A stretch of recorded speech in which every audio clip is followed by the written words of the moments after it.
Tinulungan ako magluto ni Hapon ng Japanese gyoza. Hello, minasang konnichiwa. Tara samahan nyo kami today's mini vlog. Alas 5 ng hapon ay magluluto na po ako ng hapunan namin. Gyoza nga po pala o dumplings yun naisipan kong lutuin. Labas ko na rin po sa rep yung mga isasahog nating gulay. Bali, dalawang klaseng gulay lang po yung kailangan natin dito mga auntie. Garlic chives at cabbage. Kailangan din po natin dito ng giniling na karne at ng gyoza wrapper. Bago ko po simulan ay hinugasan ko po muna yung cabbage. Chop ko lang po ng maninipis etong cabbage natin mga auntie. Habang nag-aasikaso nga po pala ako mga auntie ay magpapainit muna ako ng oporo namin. Alisin ko po muna yung tubig dito sa bata para mapalitan ng bago. Pagka-uwi po kasi ng asawa ko galing trabaho mga auntie ay naliligo na siya kaagad. Habang hinihintay ko mawala yung tubig dun sa bathtub ay tutuloy ko na po itong ginagawa ko. Sinap ko na nga rin po itong garlic chives. Rehas lang po yung chop nila pati nung cabbage. Bali may kanya-kanya po tayong ingredients mga auntie sa paggawa ng gyoza. Kung iba po yung version nyo, syempre iba din po yung version namin mga auntie.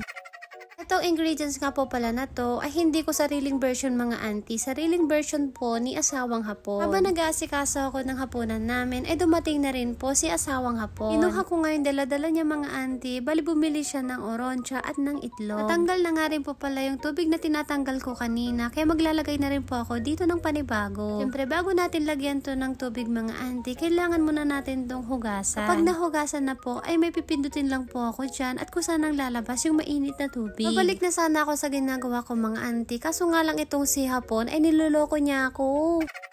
Niloloko niya nga ako mga auntie dun sa pinost ko na nag-grass cutter ako.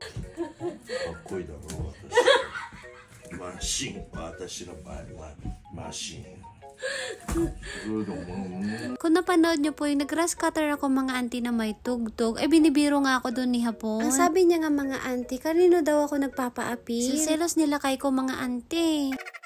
Pinost ko yun sa story ko sa Instagram mga auntie. Nag-react nga siya at tinatawanan niya ako. Ito yung gusto ko kay Hapon mga auntie. Kapag nagbiro siya, naku sasakit yung tiyan mo sa kakatawa. Bago maligo si Hapon, naglagay muna siya ng pampalasa dito sa ginagawa kong gyoza. Yung unang nilagay niya po ay soba shoyu at shokusho. Katapos niyang timplahan, nilamas-lamas ko na rin mga auntie. Parang ganyan oh. Habang gumagawa nga po pala ako dito, si Kenshi naman mga auntie ay nakabantay na naman sa akin.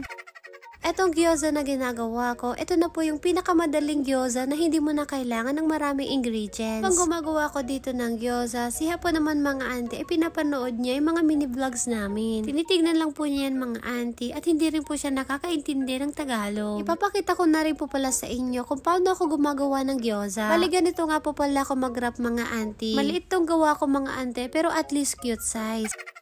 Eto na po lahat yung ibang nagawa ko. Nagpainit na nga rin po pala ako dito ng tubig dahil magluluto rin po ako ng sabaw naming misoshiro. Pinainit ko na rin tong kawali at naglagay lang ako dito ng olive oil. Kapag mainit na mga auntie ay pwede na nating ilagay itong gyoza. Tapos lalagyan lang natin to ng tubig at hahayaan kumulo. Sabi ng asawa ko mga auntie, mahirap daw ang magluto ng gyoza. Ang gusto ko ni Hapon mga auntie, hindi lang yung basta naluto lang. Dapat perfect din yung gyoza kapag tinanggal mo siya doon sa kawali. Sobrang bilis lang po dahil kumulo na itong niluluto ko. Habang nagluluto ako ng gyoza, ay magluluto naman na ako dito ng misoshiro. Naglagay lang ako ng kalabasa at ng negi doon sa soup namin. Habang nagluluto ako mga auntie, ay tinulungan na rin po ako ni Hapon sa paggawa ng gyoza. Nahiya nga ako mga auntie doon sa ginawa ko, dito sa ginawa ni asawa ko. Abay, napakagaling niyang gumawa ng gyoza mga auntie.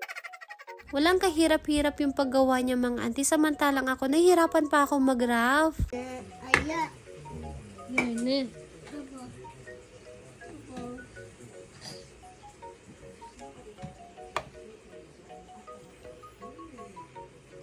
Sugod.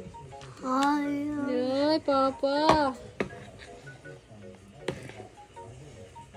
Pinapanood nga namin ni Kenshin si Hapon mga auntie habang gumagawa ng gyoza. Sabi nga namin ni Kenshin ay hayay o napakabilis gumawa ni Daddy. Tinulungan na nga niya ako magluto dito mga auntie at naglagay lang siya kanina ng sesame oil. Habang nagluluto nga si Hapon mga auntie, ito nga yung sinasabi niya na mahirap daw gawin. Mahirap kasing i-perfecto mga auntie. Para sa akin naman mga auntie, kahit hindi na ma-perfect, basta makain lang natin ay okay na yun. Gartimot nga may nilakay ko mga auntie.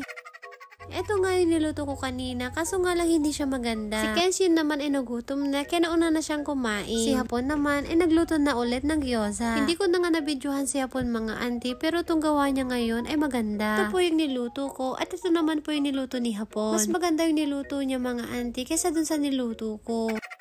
Nag-request si Hapon ng salad, kaya gumawa na ako. Nilagyan ko lang to ng olive oil at saka ng asin. Tapos ito namang si Kenshin mga ante, siya yung taga-abot dun sa papa niya. Tutuwa talaga ako dito sa anak ko mga ante, kasi siya yung kusa naglalagay dun sa mesa. Luto na rin po yung sabaw namin misoshiro, kaya kakain na po kami. Inansang itadakimasu. Kami po mga ante, nakakaubos po kami ng asawa ko ng 50 pieces na gyoza. Kami nakakain kasi favorite namin tong gyoza mga ante. Kahit ito lang yung ulam namin, basta may soup at salad, ay okay na. Hindi naman po kasi maarte si Hapon mga auntie pagdating sa pagkain. Fast forward na nga po mga auntie, pagkatapos namin kumain, inatapos na rin po kaming naligo ng anak ko. Pagkatapos ko linisin yung tinga ni Kenshin, ay binigyan ko na rin siya ng gatas para makatulog na rin siya. Hilig po siya sa gatas, umaga, tanghali at gabi mga auntie, ay pinapainom ko po siya. Habang pinapainom ko siya ng gatas, ay blinower ko na rin yung buhok niya. Fast forward na nga po tayo ulit mga auntie, pagkatapos kong patulugin si Kenshin, ay naghugas na rin ako dito ng mga pinagkainan namin. Tapos naglinis lang po ako ng konti dito sa sala namin. Bago rin ako matulog, ay nagtupi muna ako ng mga labahin. Pagkatapos ko magtupi, ay magsasampay na rin ako dito ng mga labahin namin mga auntie. Pagkatapos ko lang magtupi, pero meron na naman akong tutupiin mga auntie.